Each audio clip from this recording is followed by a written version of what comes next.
qu'on est en compte faire miracle. L'éternel, qu'on est en compte faire miracle. Miracle va opérer. Vous allez lever le côté, oui. L'éternel, qu'on est en compte faire miracle. L'éternel, qu'on est en compte faire miracle. Alléluia. L'éternel, qu'on est en compte faire miracle. L'éternel, qu'on est en compte faire miracle. Alléluia. Levez-moi. Levez-moi. L'éternel, qu'on est en compte guérir. L'éternel, qu'on est en compte guérir. Il y a un miracle qui va faire là, messieurs. Levez-moi. Dans l'eau, ça comme miracle. Au miracle. L'éternel, qu'on est en compte traverser. L'éternel, qu'on est en compte traverser. Levez-moi, recevoir. Recevoir. Recevoir. Recevoir. Hey! L'éternel, qu'on est en compte ouvrir porte. L'éternel, qu'on est en compte ouvrir porte. Vous pouvez recevoir ça, qu'on y a. Demeurez. Oui, demeurez. L'éternel, qu'on est en compte traverser. L'éternel, qu'on est en compte traverser. Recevez vos miracles. Recevez vos miracles. Recevez vos miracles. Amis auditeurs, amis téléspectateurs, nous vous disons bonsoir et bienvenue à notre étude biblique de ce soir. Nous sommes très contents d'être avec vous, très contents que vous soyez encore parmi nous pour cette étude biblique. Et le titre de notre étude de ce soir, comme vous l'avez remarqué, c'est « Les finances selon Dieu ». Changez votre regard sur l'argent. Donc, c'est Dieu, l'argent et le cœur de l'homme. Comment nous devons gérer notre argent? Comment nous devons concevoir notre argent? Et comment nous devons dépenser notre argent? Quelle doit être la bonne position du chrétien face à l'argent, mes chers amis. Mes frères et sœurs, amis internautes, amis chrétiens et pourquoi pas non chrétiens, ce soir nous allons parler de sujets très concrets. C'est l'argent dans la vie du croyant. L'argent dans la vie du croyant. Mes chers amis, vous n'êtes pas sans savoir que la Bible parle énormément d'argent. Jésus, lui-même a parlé de l'argent plus que beaucoup d'autres choses. Il parle d'argent et il met l'accent sur l'argent, il enseigne sur l'argent. Pourquoi? La question qu'il faut se poser, pourquoi Jésus a-t-il beaucoup enseigné sur l'argent? C'est parce que l'argent touche directement le cœur de l'homme. Oui, l'argent touche directement le cœur de l'homme. Mes chers amis, ce soir, la question n'est pas seulement combien d'argent que nous possédons, non, ou encore combien d'argent nous avons dans notre compte en banque. La vraie question. Et c'est cette question que vous devriez vous poser ce soir. Quelle place occupe l'argent dans notre cœur? Quelle place occupe l'argent dans ton cœur, mon frère, dans ton cœur, ma sœur? Car la Bible nous dit et précise, il donne un principe clair. Dans Matthieu 6, verset 21, dans Matthieu 6, verset 21, il est clairement dit, mes chers amis, car là où est ton trésor, là aussi sera ton cœur. Est-ce qu'on le comprend? Là où est ton trésor, là aussi sera ton cœur.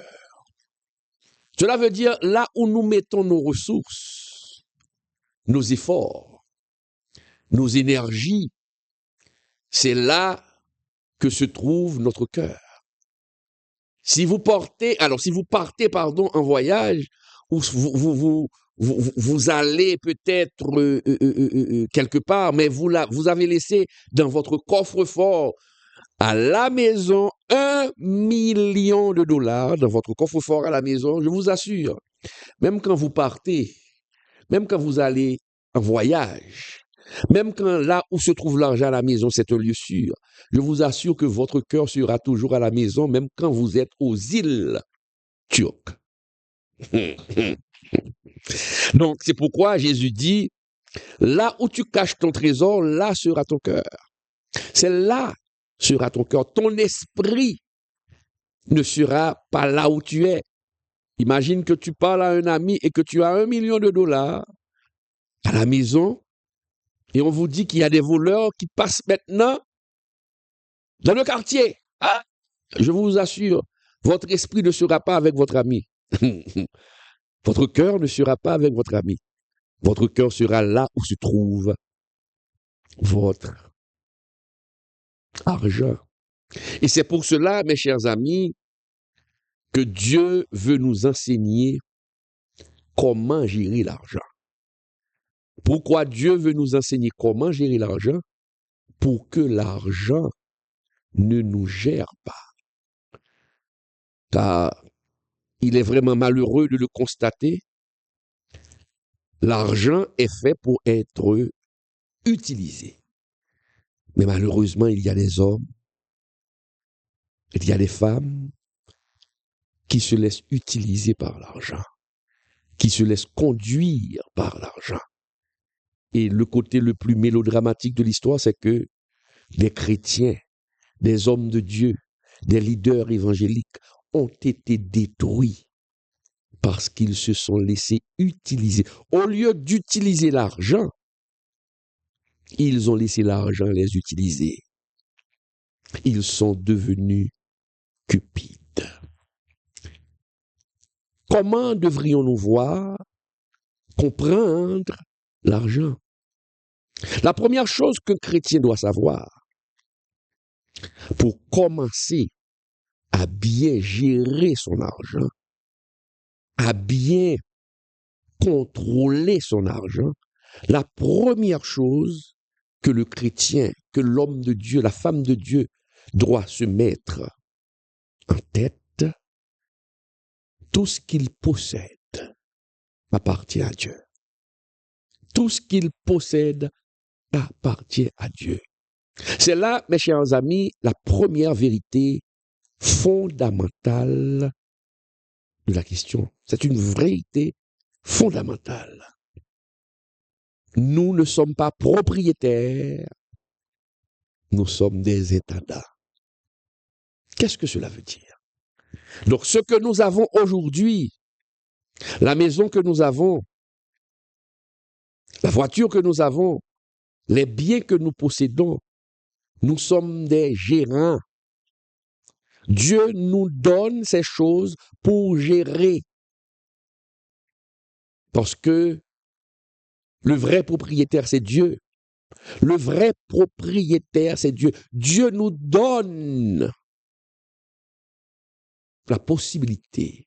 Dieu nous fait la faveur de gérer ses biens. La Bible est claire et Dieu est clair quand je vous dis que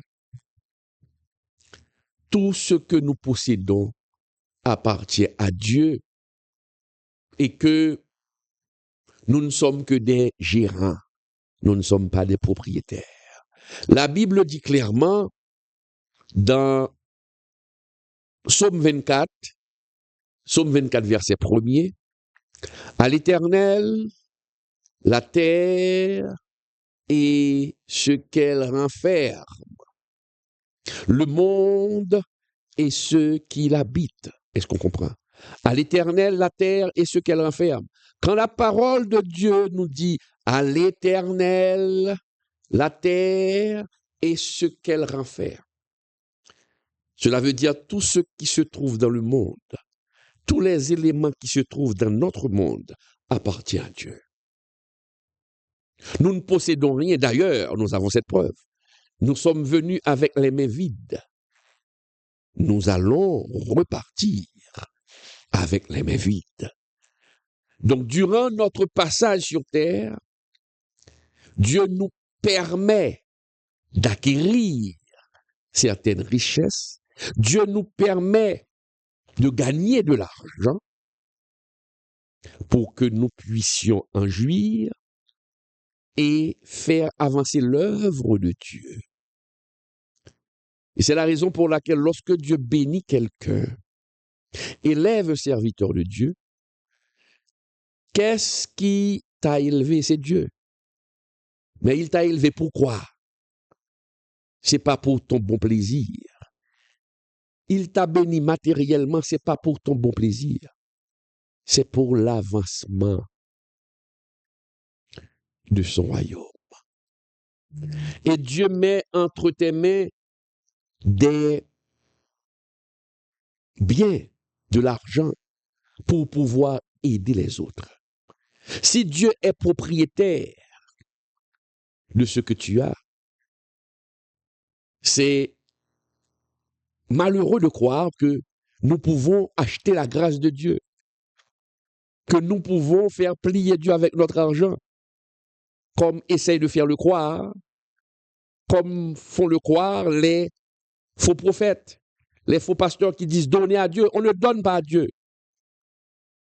On donne pour l'avancement de l'œuvre de Dieu. Mais ce n'est pas l'argent que tu donnes qui ébranle Dieu, parce que l'argent que tu possèdes, c'est Dieu qui en est le propriétaire. Qui en est le propriétaire. Et c'est pourquoi la parole nous dit à l'Éternel, la terre et ce qu'elle renferme, et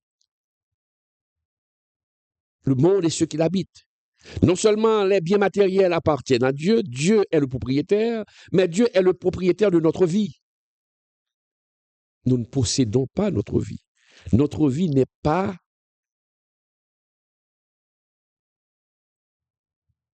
notre propriété.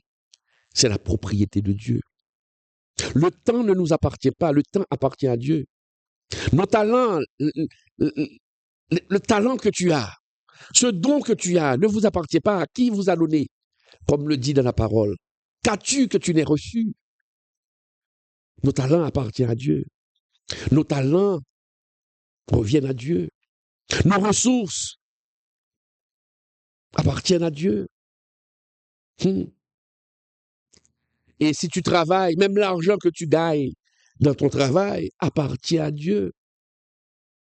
Dieu nous confie, je le répète, ces choses pour que nous les gérions. Donc nous sommes des intendants. Est-ce qu'on est là? Nous sommes des intendants. C'est clair. Nous sommes des intendants. Et si nous sommes des intendants, nous devons bien gérer l'argent. Nous ne devons pas laisser l'argent nous gérer en tant que chrétiens.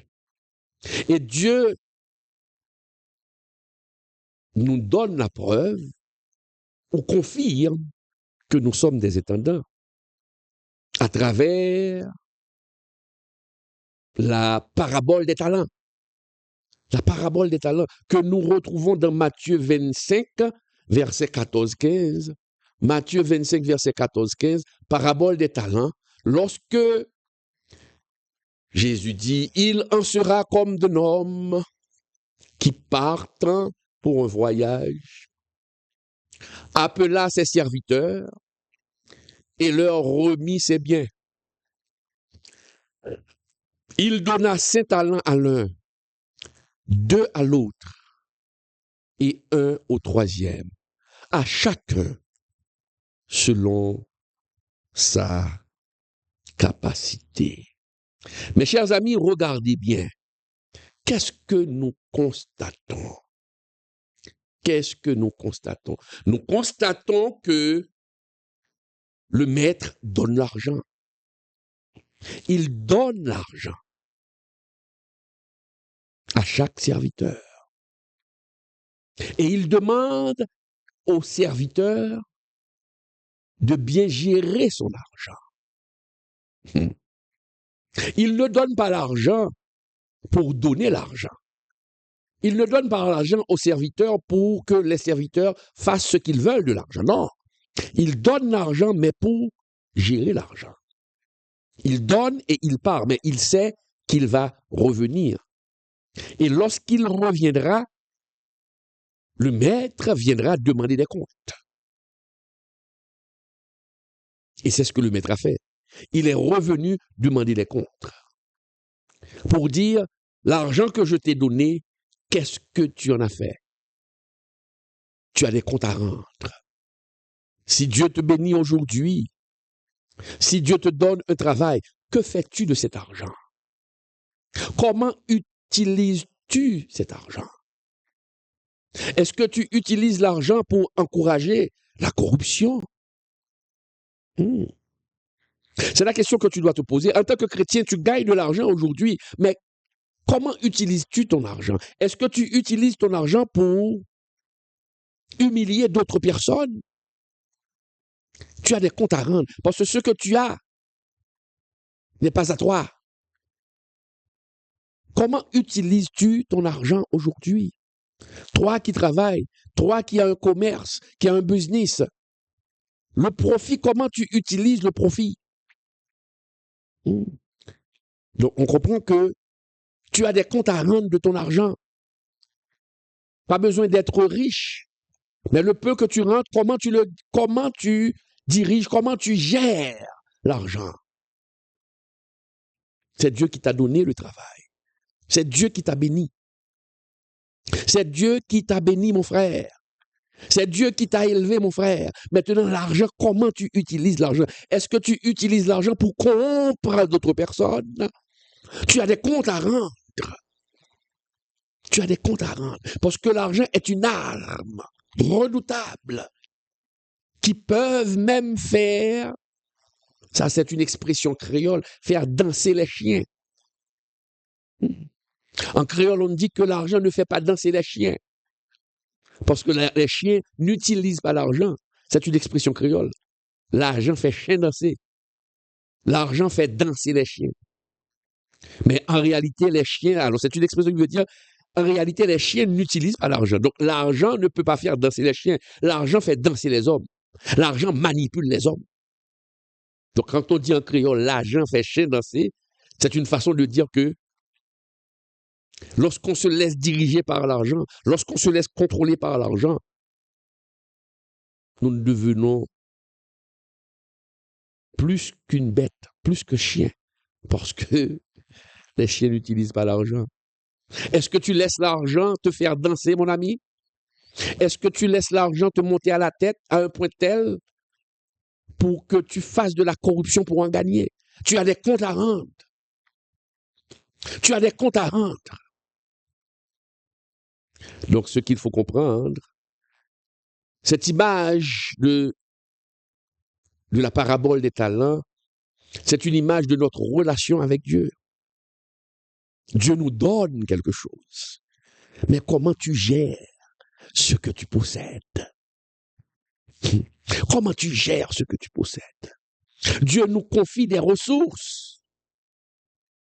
Et un jour, mon frère, un jour, il viendra te demander, qu'as-tu fait avec ce que je t'ai donné? Qu'as-tu fait avec l'argent que je t'ai donné? Qu'as-tu fait avec les biens que je t'ai donnés? Comment les as-tu utilisés? Il faut comprendre la parabole des talents. Et Dieu, tu auras des comptes à rendre, mon ami. Tu auras des comptes à rendre. Donc, il faut savoir gérer l'argent. Et ne laissez pas l'argent te gérer. Ne faites pas des bêtises pour en avoir plus. Et quand tu te laisses gérer par l'argent, c'est à ce moment qu'on tombe dans ce qu'on appelle l'amour de l'argent.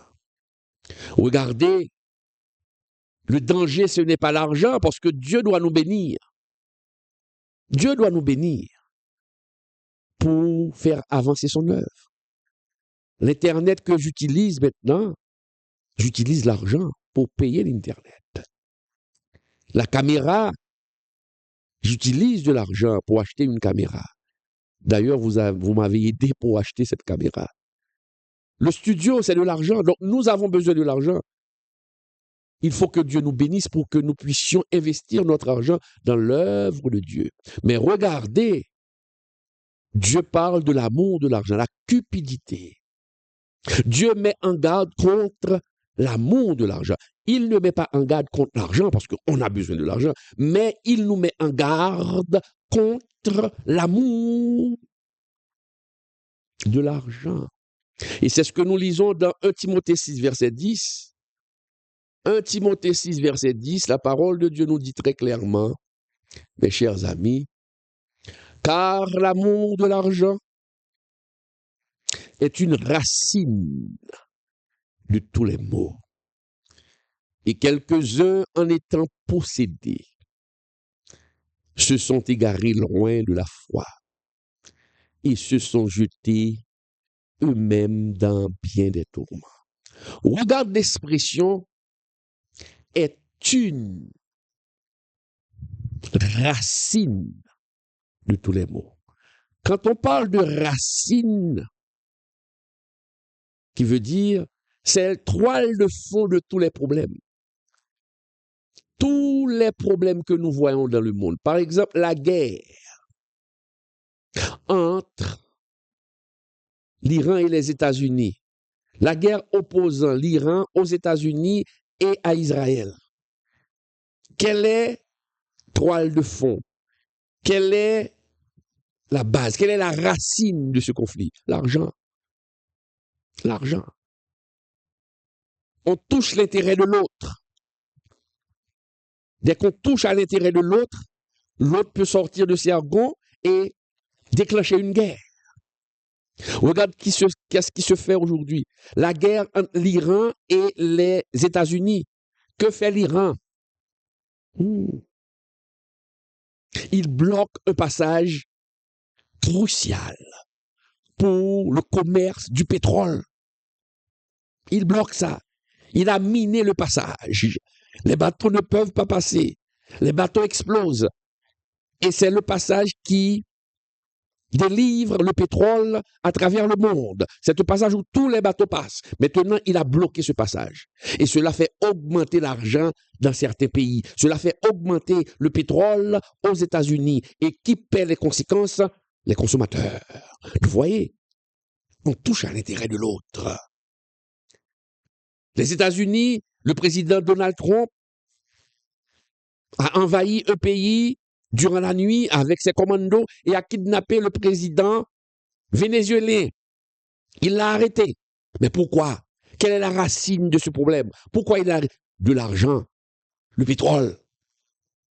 Il faut comprendre lorsque la Bible nous dit car l'amour de l'argent est une racine. Tous les conflits que nous voyons, que les conflits soient des conflits familiaux, internationaux, conflits conjugaux, des conflits, il y a toujours une question d'argent. Il y a toujours une question d'argent. Les conflits entre des frères chrétiens, des conflits entre pasteurs, il y a toujours une question d'argent. L'amour de l'argent provoque des divisions. Donc, un chrétien qui ne contrôle pas l'argent finira par le contrôler et le pousser à faire des bêtises pour en avoir. Et celui qui va s'opposer à son intérêt, il cherchera par le détruire. Et c'est ce que nous constatons dans le monde évangélique. Les mercenaires qui utilisent la parole de Dieu pour un gain sordide, les pasteurs qui falsifient la parole de Dieu pour un gain sordide, ont toujours une dent contre ceux qui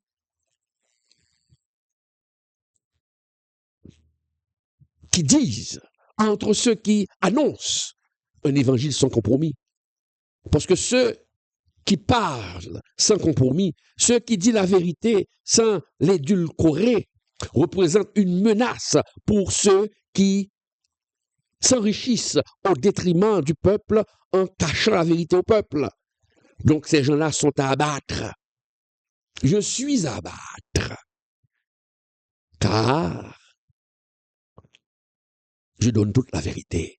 Et donner toute la vérité de la parole de Dieu dérange aux camelots, aux vendeurs d'espoir. Aux vendeurs d'espoir. Donc l'amour de l'argent est la racine de tous les maux. Est la racine de tous les maux. La cupidité est la racine de tous les maux. Lorsque nous avons l'amour de l'argent, on est cupide. C'est quand l'argent devient notre sécurité. Si vous considérez l'argent comme votre sécurité, vous allez tout faire pour en gagner et même tuer des gens pour en gagner. La cupidité, c'est quand l'argent devient notre priorité. L'argent remplace Dieu dans notre vie. Vous voyez l'argent au lieu de voir l'homme. Cela vous déshumanise. Cela vous déshumanise. On devient insensible parce qu'on laisse l'argent nous diriger. On fait tout pour l'argent. La cupidité, c'est quand l'argent devient notre maître. C'est quand l'argent devient notre maître. Au lieu d'être le maître de l'argent, il est notre maître. Et tu peux tout faire. Et c'est pourquoi nous voyons tant de corruption dans notre pays, en Haïti, dans d'autres pays. La corruption dans l'administration publique, l'argent vole. Parce que l'argent est devenu le maître de l'homme. Le maître de l'homme. Et quand nous sommes cupides, quand l'argent devient notre sécurité, quand l'argent devient notre priorité, quand l'argent devient notre maître, alors nous sommes en danger. Nous sommes en danger. Certains ont raté le ciel à cause de la cupidité. Dieu les a élevés. Mais ils ont mal terminé leur course parce qu'ils ont laissé l'esprit de la cupidité envahir leur cœur.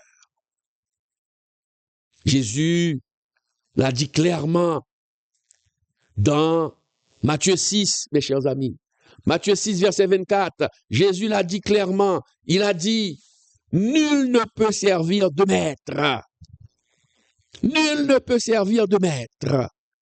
Car ou il haïra l'un et aimera l'autre. Ou il s'attachera à l'un et méprisera l'autre. Vous ne pouvez servir Dieu et maman. Nul ne peut servir de maître. Qu'est-ce que cela veut dire?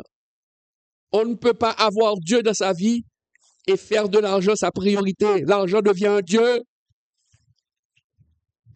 Et quand l'argent devient Dieu, l'argent devient Satan. Et c'est pourquoi Jésus a dit, maman, tu ne peux pas servir Dieu et Satan. Non. Tu ne peux pas avoir deux priorités dans ta vie.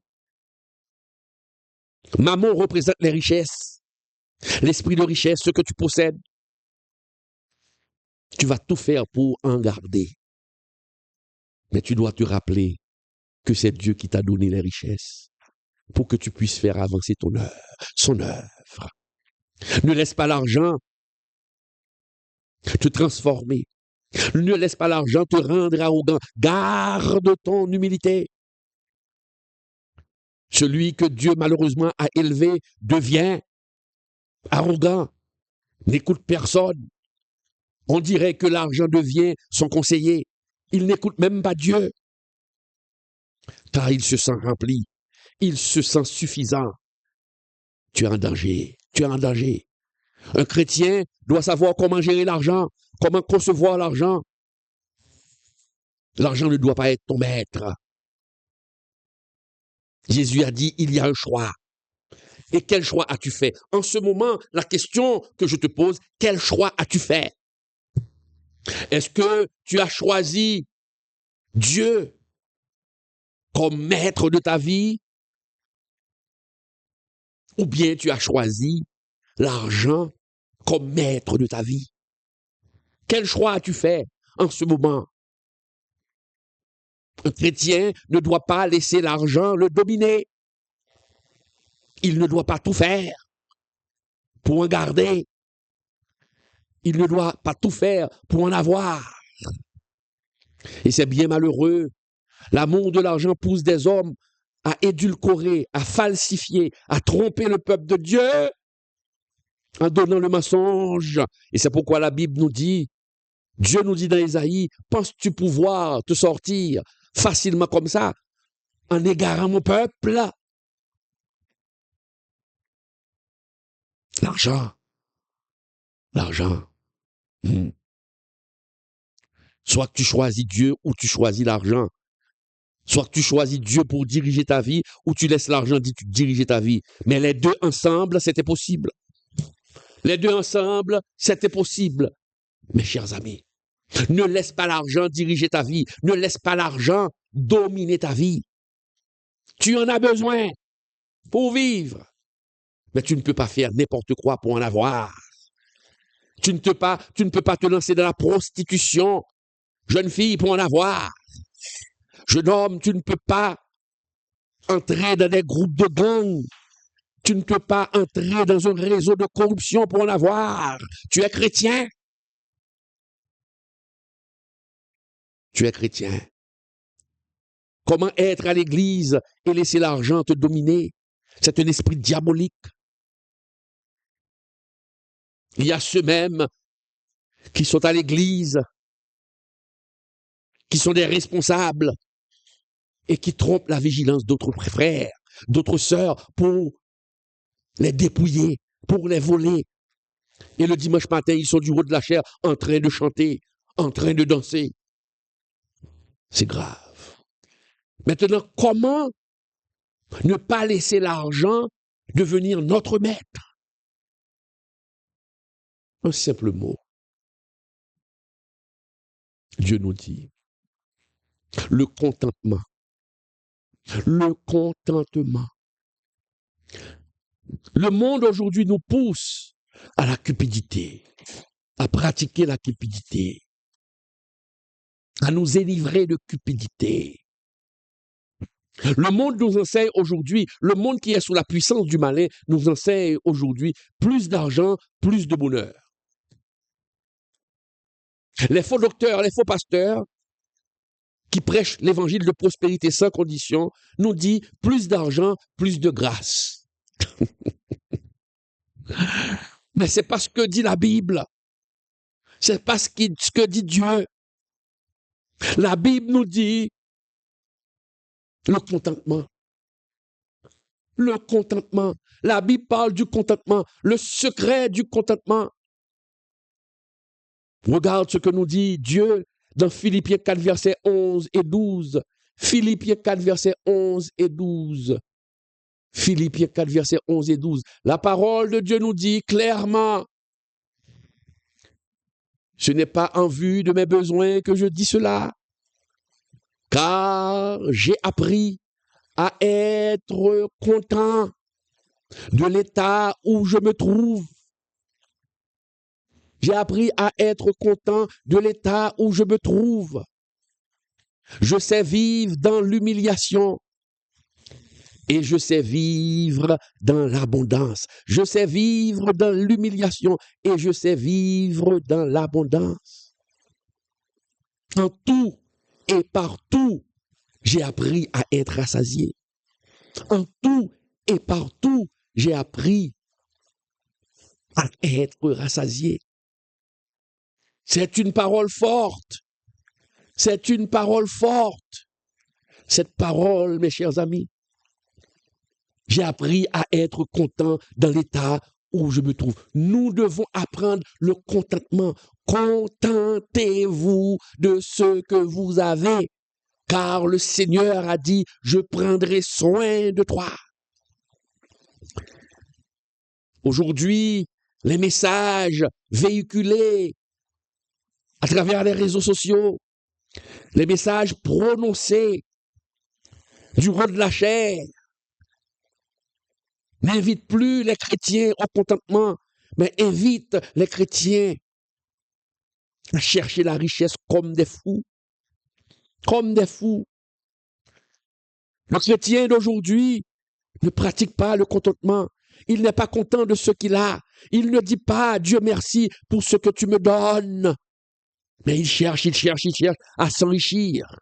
Et pourquoi? Parce qu'il y a des leaders qui enseignent. Si on n'est pas riche, si on n'a pas d'argent, on n'a pas de grâce. On ne peut pas confondre grâce et argent. Faux.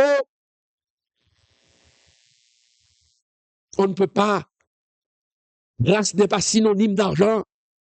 Seulement, attention. Dans Philippiens 4, verset 11-12, Paul dit, j'ai connu l'abondance. Paul dit, j'ai connu le manque. Mais j'ai appris une chose. J'ai appris une chose. Le bonheur ne dépend pas de l'argent. Ça, je peux vous l'assurer. Car j'ai vu des hommes, des millionnaires qui se sont suicidés. Le bonheur ne dépend pas de l'argent. J'ai vu des hommes millionnaires mourir. Récemment, nous avons vu Eric Dane. J'ai fait une émission sur Eric Dane. Si son argent pouvait le sauver. Non. Nous avons besoin de l'argent pour vivre. Mais ce que Dieu nous donne, contentez-nous. Nous devons nous contenter de ce que Dieu nous donne. Le contentement. Le vrai bonheur, ce n'est pas l'argent qui le donne, mais c'est notre relation avec Dieu. Notre connexion avec Jésus. Car il y a de ces problèmes. Même quand vous donnez $1 milliard, vous ne pourrez pas résoudre le problème. Oui, la société nous dit, si j'avais plus, je serais heureux. Mais la société nous trompe. Car il y a ceux et celles qui sont tellement riches qu'ils ne savent même pas quoi faire avec leur argent, mais qui sont tristes. Et certains d'entre eux meurent pauvres en esprit, pauvres intérieurement, alors qu'ils sont riches extérieurement. D'autres se suicident. Mais regarde ce que la Bible nous dit.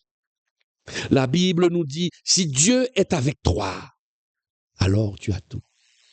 Si Dieu est avec toi, alors tu as tout, mon frère. Alors tu as tout, ma sœur. Donc nous devons nous contenter. Qu'est-ce que tu as? Tu as un petit boulot? Tu travailles dans une entreprise? Tu es dans une factory? Contente-toi de ce que tu as. Remercie Dieu de te donner la possibilité de mettre quelque chose sous la dent. Remercie Dieu. Remercie Dieu pour le peu qu'il te donne. Et il verra ton cœur reconnaissant. Et dans sa volonté, il en ajoutera d'autres biens. Mais tu dois être content. Cesse de t'enivrer avec des prédications de pacotille, avec des sermons de pacotille, avec des déclarations de pacotille, pour vous pousser à ne plus être content. Il y a de ces prédications basées sur la prospérité financière, sans condition. Je répète toujours, sans condition. La prospérité financière n'est pas diabolique, mais la prospérité financière, prononcée, déclarée, enseignée, sans condition, est diabolique.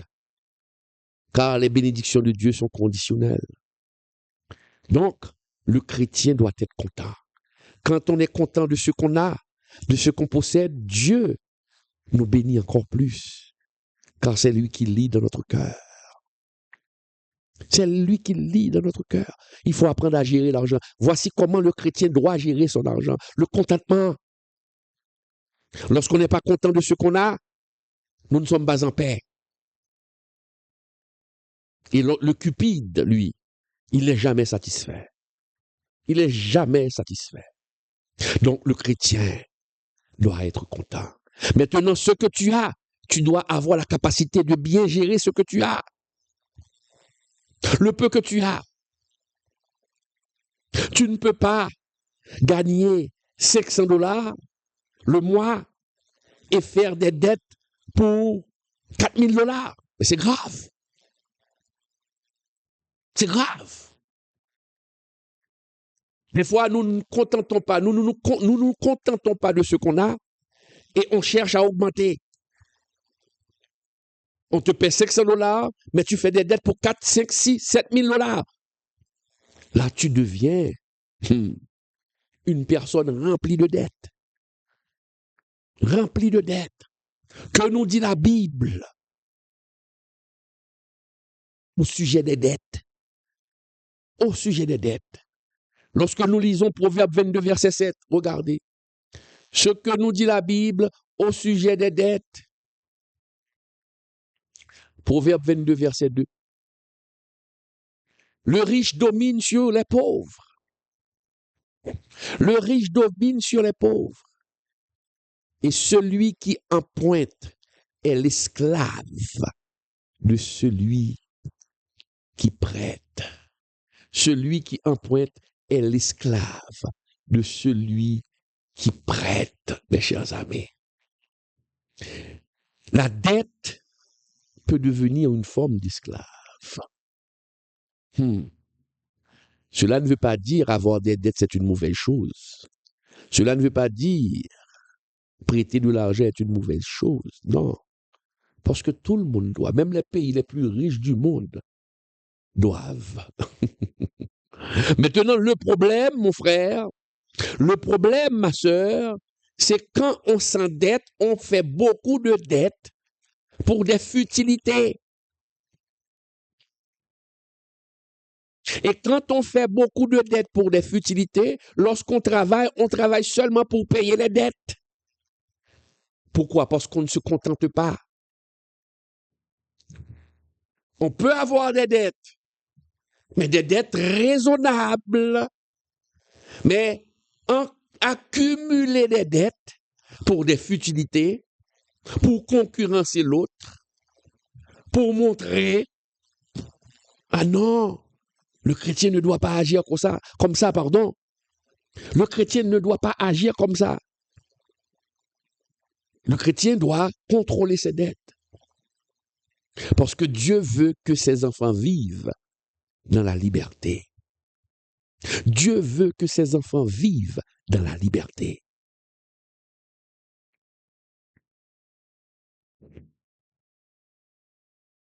Mon frère, ma sœur, nous devons nous contrôler. Nous devons nous contrôler. Nous devons nous contrôler. Dieu veut que ses enfants vivent dans la liberté. Cela ne veut pas dire, comme je l'ai dit, toute dette n'est pas péché. Parce qu'on doit. Moi, je dois. Moi, je dois. Donc, nous devons. Nous devons.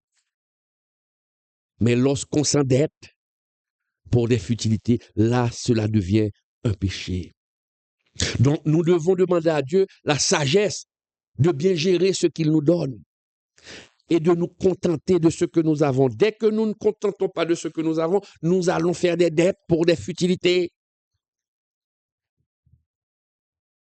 La sagesse, mes chers amis, consiste à éviter de vivre constamment endetté. Dieu ne veut pas. Dieu ne veut pas. Et lorsque Dieu nous donne quelque chose à gérer, Dieu veut que nous soyons des gens disciplinés. Dieu veut que nous soyons des gens pleins de sagesse. Dieu veut que nous soyons capables de bien gérer ce qu'il nous donne à gérer.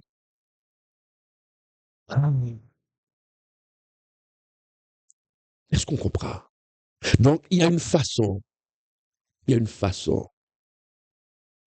de se conduire face à l'argent, mon frère.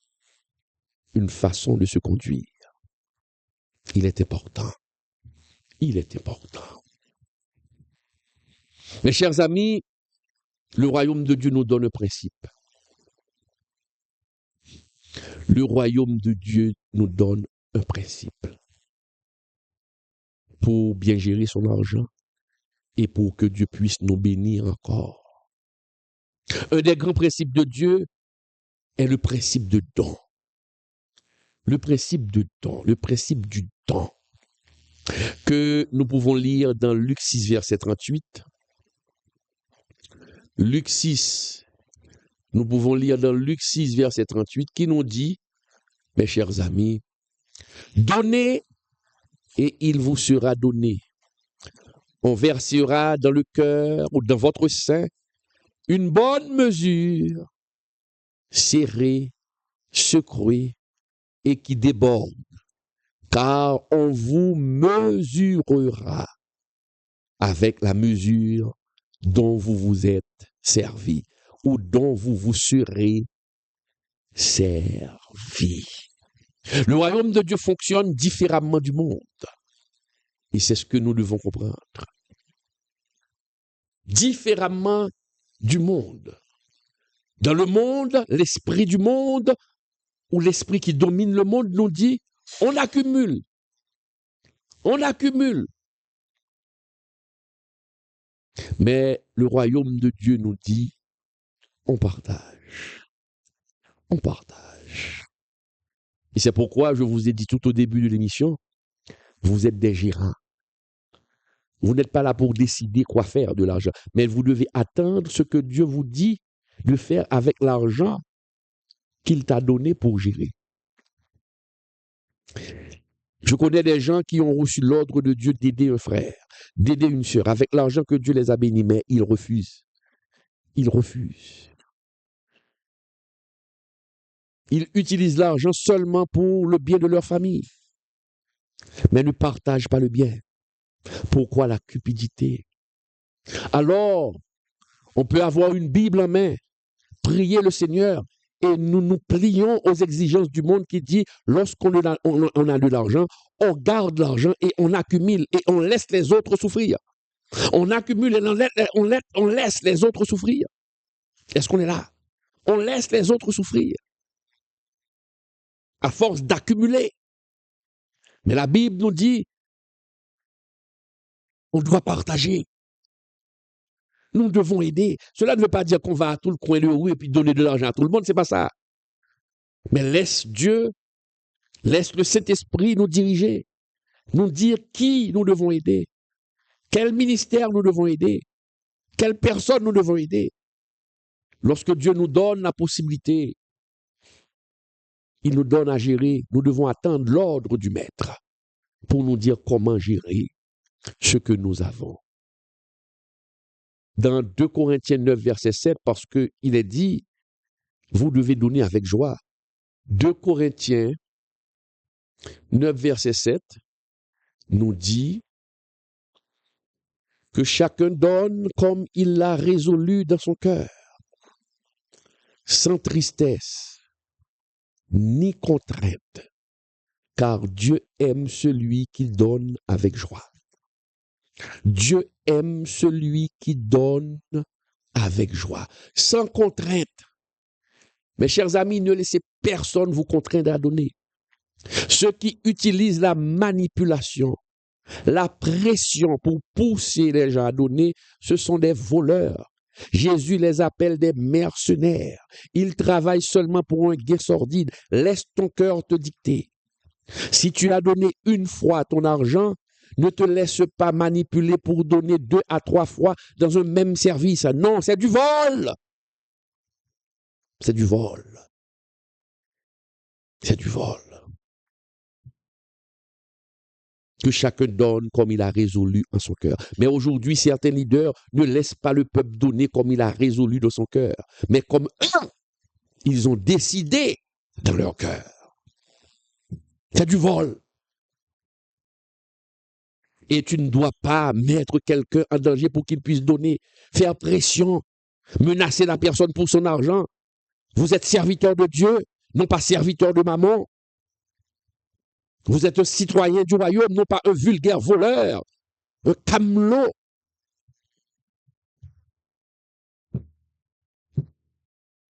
Dieu ne désire pas seulement notre argent, il désire notre cœur. Donc ne pensez pas que vous pouvez faire plier ceux qui vous font croire. Donnez beaucoup à Dieu, Dieu va vous bénir encore plus. Mensonge. Ils veulent s'enrichir. Donnez selon ton cœur. Partage et Dieu te bénira. Tu ne dois pas donner sous la pression de leaders. Tu ne dois pas donner sous la pression de prophètes. Des voleurs de grand chemin, des bandits de grand chemin, des gangs à bigs de grand chemin. Il faut dénoncer ces vagabonds-là. Ce sont ces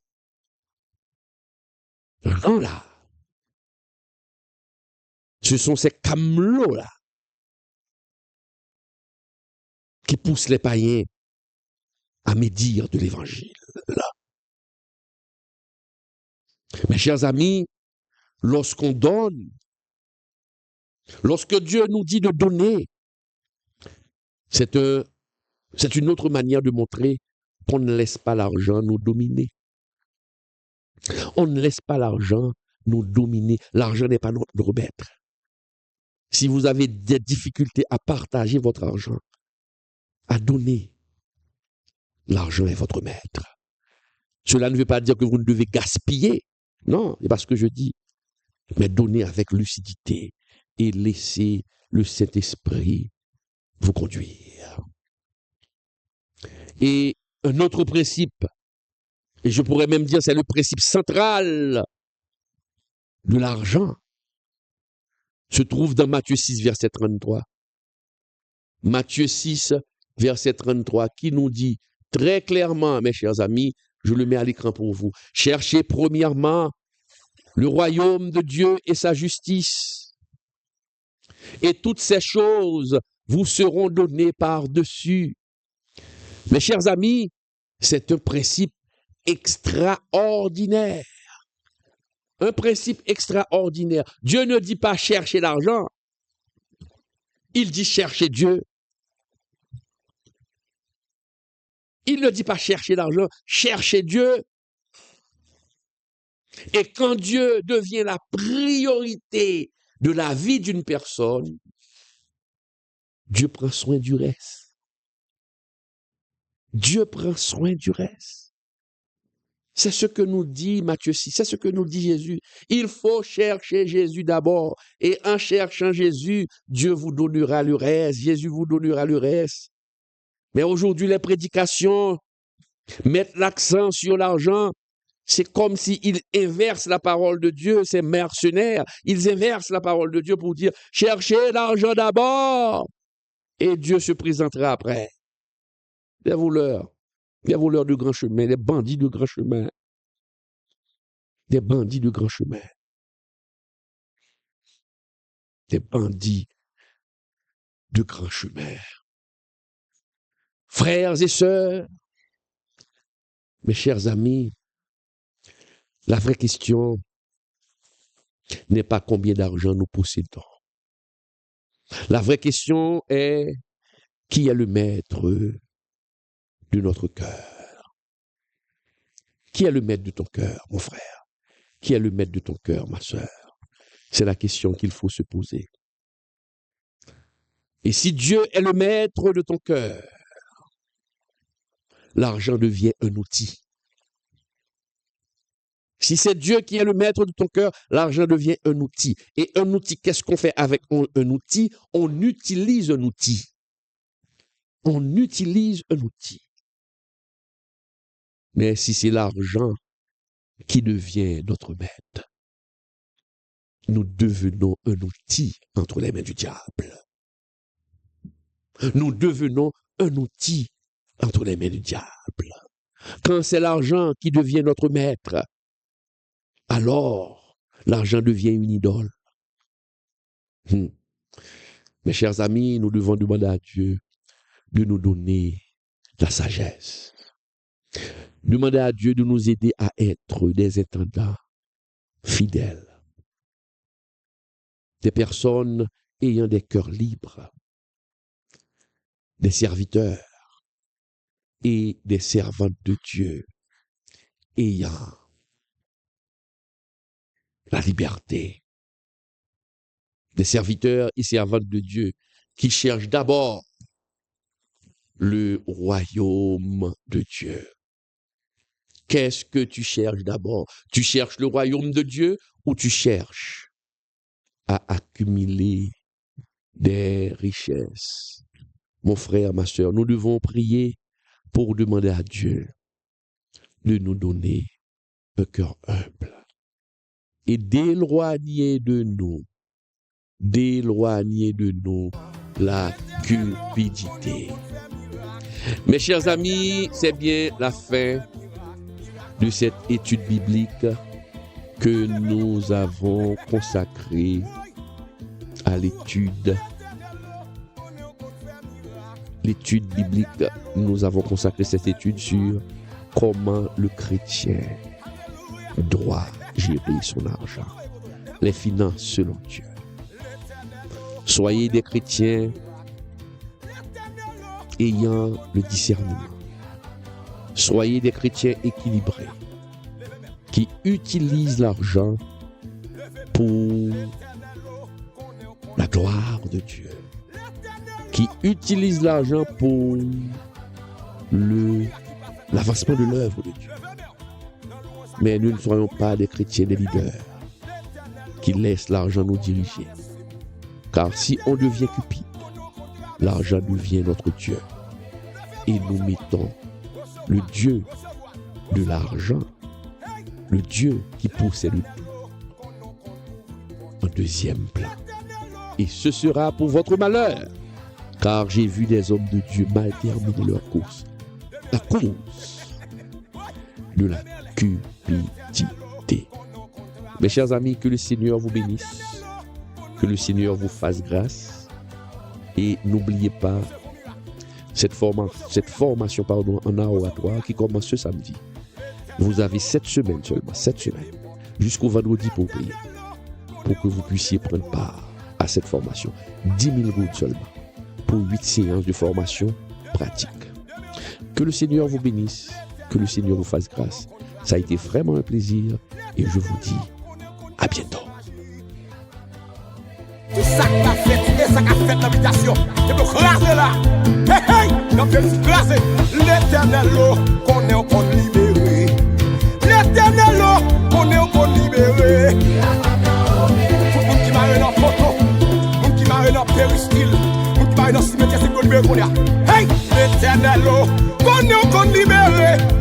L'éternel, qu'on est au compte libre. Pourquoi faut-il soutenir ceux qui prêchent la parole? Savais-tu que la Bible enseigne qu'il faut soutenir ceux qui nous enseignent la parole? Et tu vas voir pourquoi c'est important. Dans Galates 6:6, il est écrit que celui à qui l'on enseigne la parole fasse part de tous ses biens à celui qui l'enseigne. Cela signifie que lorsqu'on reçoit un enseignement spirituel, il est normal d'aider ceux qui nous instruisent. Dans 1 Corinthiens 9:14, Paul rappelle: le Seigneur a ordonné à ceux qui annoncent l'Évangile de vivre de l'Évangile. Jésus lui-même a prévu que ceux qui consacrent leur vie à prêcher doivent pouvoir en vivre. À l'époque biblique, les apôtres voyageaient et dépendaient des dons des croyants pour continuer leur mission. Aujourd'hui, c'est pareil. Pasteurs, évangélistes, créateurs de contenu chrétien. Ils passent du temps à enseigner et ont besoin de soutien pour continuer. Comment appliquer ce principe? En les soutenant par des dons, en priant pour eux, en partageant leur contenu et en les encourageant. Et toi, connais-tu quelqu'un qui enseigne la parole et que tu pourrais bénir aujourd'hui? L'éternel, qu'on est au compte fait miracle. L'éternel,